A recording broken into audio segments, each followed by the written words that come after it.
વ્યાજખોરો સાવધાન, હવે સુરત પોલીસથી નહીં બચી શકો. સચિન જેઆઈડીસી પોલીસનો નવતર પ્રયાસ.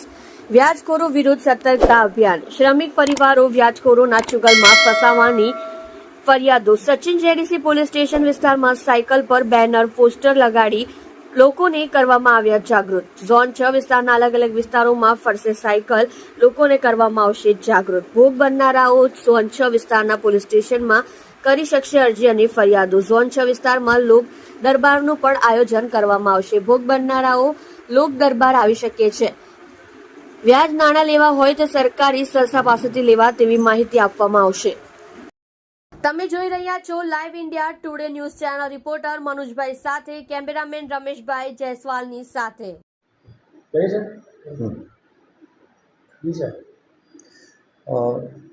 જરૂરિયાતમંદ નાગરિકો એમની જરૂરિયાતને પહોંચી વળવા માટે કેટલીક વખત વ્યાજે નાણાં લેતા હોય છે.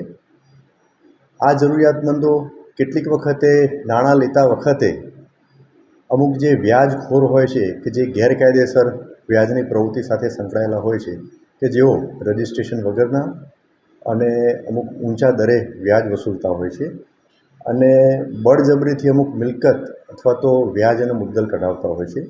તો એમના વિરુદ્ધમાં કાયદેસર કાર્યવાહી કરવા માટે સરકારશ્રી તરફથી અવારનવાર પોલીસ વિભાગને જરૂરી સૂચનાઓ આપવામાં આવતી હોય છે.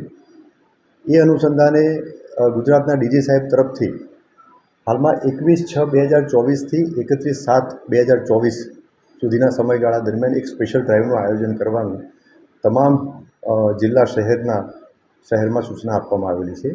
જે અનુસંધાને આ સ્પેશિયલ ડ્રાઈવ દરમિયાન અસરકારક કામગીરી થાય તેના માટે સુરત શહેરના પોલીસ કમિશનર શ્રી અનુપમસિંહ ગેહલોત સાહેબે સિનિયર ઓફિસર અને સાથે સાથે થાણા અમલદારને પણ જરૂરી સૂચના અને બ્રીફિંગ કરેલ છે. જે અનુસંધાને આજરોજ ઝોન 6ના નાયબ પોલીસ કમિશનર શ્રી રાજેશ પરમાર સાહેબની સૂચના અન્વયે આઈ ડિવિઝનના સચિન જીઆઈડીસી પોલીસ સ્ટેશનમાં એક ટ્રાયસિકલ એક બેનર લગાવી અને એની શરૂઆત કરવામાં આવેલી છે.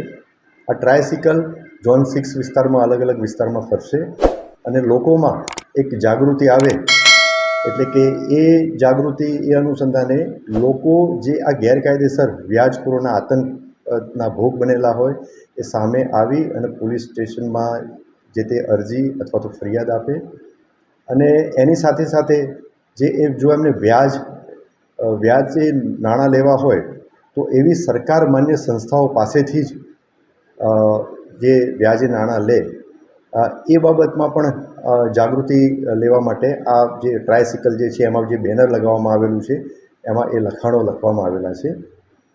લોકોમાં જાગૃતિ આવે એના માટે થોડા જ ટૂંક સમયમાં જ એક ઝોન 6માં એક લોક દરબારનું આયોજન પણ કરવામાં આવનાર છે. તેમાં આ લોકોની અંદર જે જાગૃતિ આવે તો લોકો જે ભોગ બનેલા હોય અને સામાન્ય નાગરિકો હોય એ આ લોક દરબારને એટેન્ડ કરે અને એ લોક દરબારમાં જે સરકાર માન્ય નાણાકીય સંસ્થાઓ જે છે એના પ્રતિનિધિ પણ હાજર રહેશે એવી વ્યવસ્થા કરવામાં આવનાર છે. અને એ પ્રતિનિધિઓ કેટલા દરની કઈ રીતના લોન મળી શકે અને એમાં શું પ્રોસેસ હોય છે એની જાણકારી પણ આ લોક દરબારમાં આવશે.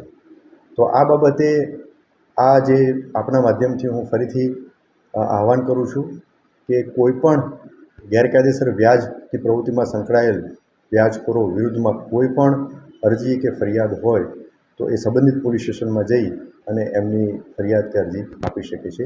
પોલીસ આ બાબતે ખૂબ જ કડક કાર્યવાહી અને તાત્કાલિક પગલાં લેશે એ બાબતે લોકોને આહવાન કરું છું.